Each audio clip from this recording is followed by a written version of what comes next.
The penny that built a fortune. Grace knows the number before she logs in.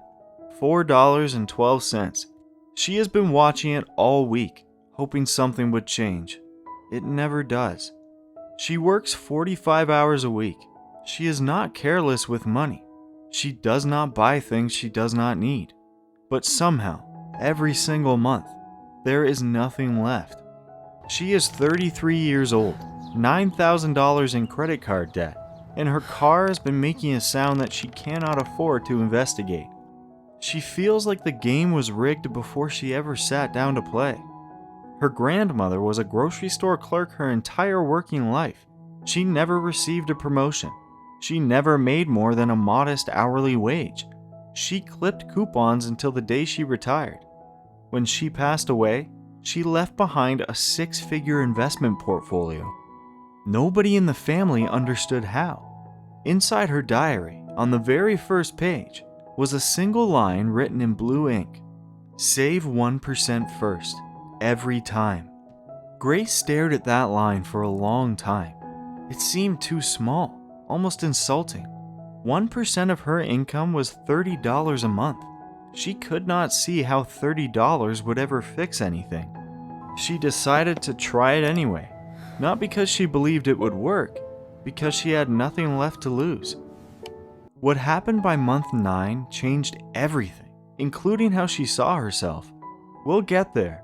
Month 9 is where the number stopped mattering and something bigger took over. But first, let's look at why 1% feels like a waste of time, and why that feeling is exactly what makes it work. The skeptic phase. The rule is simple to the point of feeling offensive. Every time money comes in, 1% goes into a separate savings account before anything else. You do not think about it. You do not negotiate with yourself about it. It leaves automatically. For Grace, that was $7.50 per week, less than a fancy cup of coffee with a tip. She laughed when she wrote it down. $7.50. That was the number that was supposed to change her life. The Federal Reserve's household savings data shows that roughly a quarter of American adults have no emergency savings at all. Not low savings, zero. And the most common reason people give is not laziness or recklessness. It is the belief that their contribution is too small to matter. They wait for a bigger number before they start. The bigger number never arrives. Grace did not wait. She opened her banking app on a Tuesday evening and moved $7.50 into a separate account. She labeled it Do Not Touch. Week 1, she received $750. First, she saved 1%, exactly $7.50. After saving, she still had $742.50 left to spend.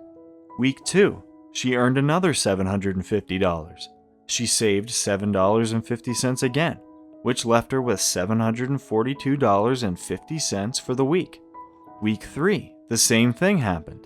The $750 came in, she put $7.50 into savings, and she had $742.50 to use. Week 4, nothing changed. She earned $750, saved $7.50, and kept $742.50 to enjoy. Her daily life felt identical. She noticed nothing missing. But at the end of month 1, something shifted inside her that had nothing to do with the $30 sitting in that account. It was something behavioral economists have documented repeatedly, and it is the real engine behind this entire system: the identity shift. Grace had told herself the same story since her first apartment. I am just bad with money. I am a spender. Saving is for other people. Every month, that story proved itself true. She spent everything. She had nothing. The belief created the behavior. James Clear spent years studying how habits form and stick. In Atomic Habits, he found that the most powerful change a person can make is not a behavioral change. It is an identity change. You do not build wealth by trying to save money. You build wealth by becoming the kind of person who saves money. The behavior follows the identity, not the other way around. At the end of month 1, Grace opened her app and saw $30. $30 is not wealth. It cannot pay a bill. It cannot fix a car. But it proved something she had never been able to prove before. She had kept money across a full calendar month. For the first time in her adult life, she had broken the cycle of spending everything. She was no longer someone who spent 100% of what she made. This was the month 9 shift, not the $30, not the account balance. The moment she stopped seeing herself as someone who couldn't save and became someone who did. That was it. That was what changed everything. She was someone who saved. That was a different identity, and the brain follows identity like a compass follows north. She started looking forward to the Tuesday transfer. She felt protective of the growing pile. She stopped looking at her savings account as money she was delaying and started looking at it as proof of who she was becoming. But a real test was coming, and it arrived on a Friday morning in month 3. The first real win. Grace was driving to work when her alternator failed. The car died in an intersection. She had to be towed. The mechanic quoted her $280 for parts and labor, money she simply did not have. 3 months earlier, this moment would have broken her.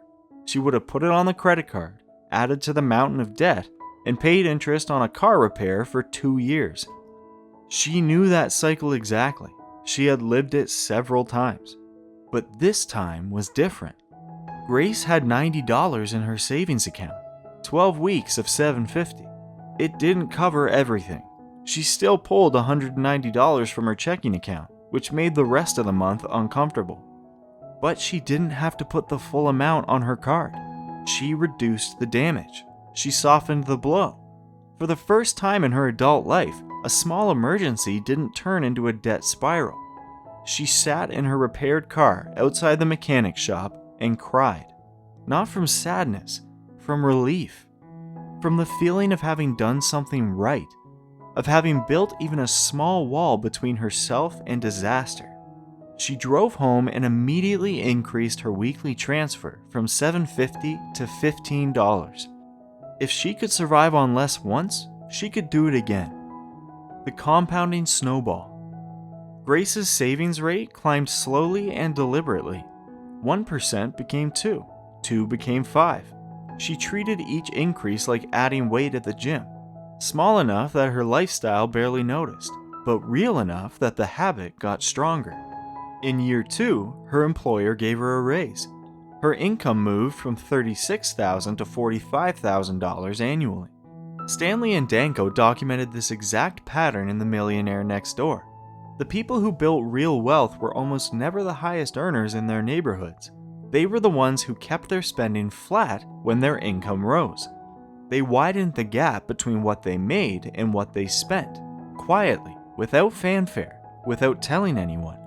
Grace widened her gap. In year 2, her employer gave her a raise. Her income jumped from $36,000 to $45,000. Her coworkers celebrated. One leased a new car that same week. Another upgraded apartments before the direct deposit even cleared. Grace drove home in the same car she'd been driving for 4 years. It made a noise on the highway she chose not to think about. She logged into her account and increased her contribution instead. Nobody clapped for that decision. Nobody even knew she made it. But that quiet moment, choosing not to inflate her lifestyle when she finally had the excuse to, was worth more than the raise itself. By year 3, Grace had cleared her entire $9,000 credit card debt. Every dollar she had been putting toward minimum payments now went directly into a low-cost index fund. Vanguard's investor behavior research consistently shows that the single most powerful predictor of long-term investment success is not market timing, fund selection, or investment knowledge. It is consistency. Investors who contribute regularly, regardless of market conditions, outperform investors who try to optimize their entries. Grace was not optimizing anything. She was just showing up. By year 5, Grace is 38 years old. Her index fund holds over $25,000. Her credit card balance is 0. Her car still makes occasional sounds, but now she has the cash to fix them without panic. Financial freedom does not start when you become rich. It starts when you stop making desperate choices. And Grace has not made a desperate financial choice in 2 years.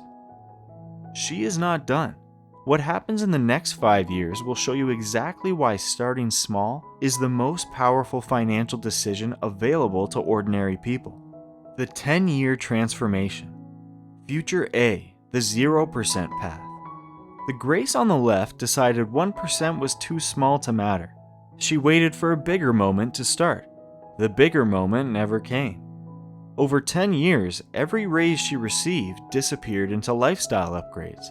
A newer car, a better neighborhood, a streaming service for every mood. She is 43 now. Her income is higher than it has ever been, but she is still 30 days away from financial crisis. She cannot leave a job that exhausts her because she needs every paycheck. She cannot say no to her boss. She cannot take a risk on something that matters to her because she has no runway.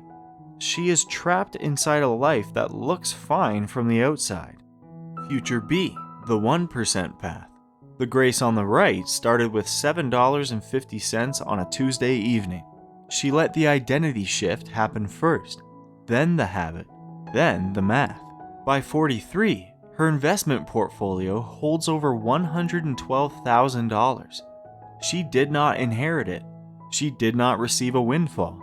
She built it in the quiet spaces between her regular paydays, 1% at a time, for 10 years. The difference between them is not talent, not luck, not income. It is the decision to start before the amount felt significant. Start before you are ready. The amount is not what changes your life. The habit does. Most people wait for a number large enough to feel meaningful. They spend their 30s waiting for their 40s. They spend their 40s waiting for things to calm down. The waiting becomes the story of their financial life. The people who quietly build something real start before they are ready. They start when they are broke. They start with whatever the smallest honest number is, and they treat that number with the same seriousness they will treat $10,000 later. If you have $7 this week, you have enough to start. Not to change your life this week, but to change who you are. And that is where everything else begins. Own your system.